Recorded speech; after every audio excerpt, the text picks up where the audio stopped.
আবৃত্তি কৰিবলৈ লোৱা কবিতাৰ শিৰোনাম তোক মই বৃদ্ধাশ্ৰমত নাৰাখো মা। কবি দীপ্তি দেউৰী বৰা।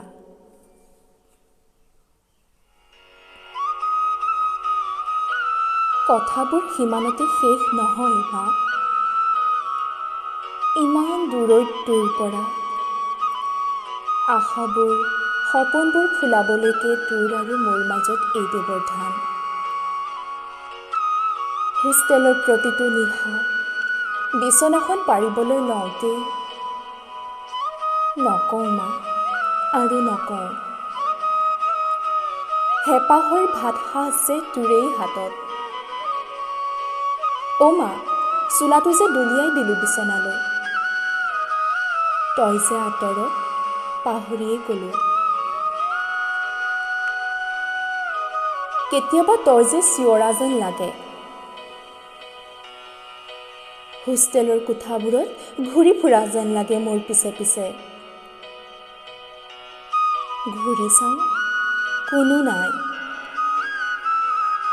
বন্ধত ঘৰলৈ যাম, তই দিয়া পইচাৰে তোলে কিবা এটা লৈ যাম। চাকৰি পালে এযোৰ কাপোৰ দিম। মই জানো তই নালাগে বুলি কবি, মোৰ চাকৰিটো হ'লে তয়ে বেছি সুখী হবি অ' মা। দহৰ আগত মোৰ গুণগান কৰিবি, মই জানো মা, মই জানো। মাও, মনত পেলাওঁ তোক প্ৰতিক্ষণে, কিজানি তোৰো মোলৈ। তই দুখ নকৰিবি, হাজাৰ সংঘাতেও আঁতৰাব নোৱাৰে তোৰ পৰা। যিখন ঘৰ তোৰ সেইখন মোৰ, যিখন ঘৰ মোৰ সেইখন ঘৰ তোৰো। তই বাতৰিবোৰ পঢ়ি ভয় নকৰিবি,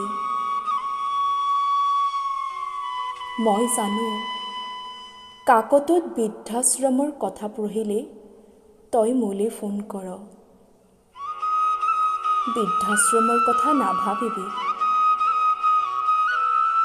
মই তোক বৃদ্ধাশ্ৰমত নাৰাখো মা। মাও, গাচোন গা সেই গীতটো গা, তই যে সৰুতে সদায় গাইছিলি মই শুবৰ সময়ত। গাচোন গা মা, মা গাচোন এবাৰ। আমাৰে মইনা শুবয়ে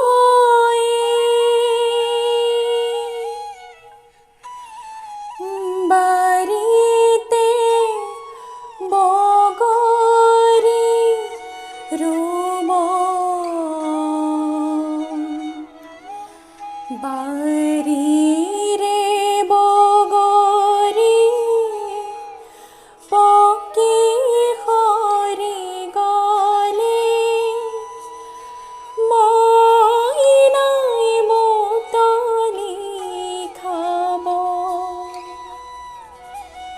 গাচোন গা মা এবাৰ গা, মই হোষ্টেলৰ বিচনাতে টোপনি যাওঁ।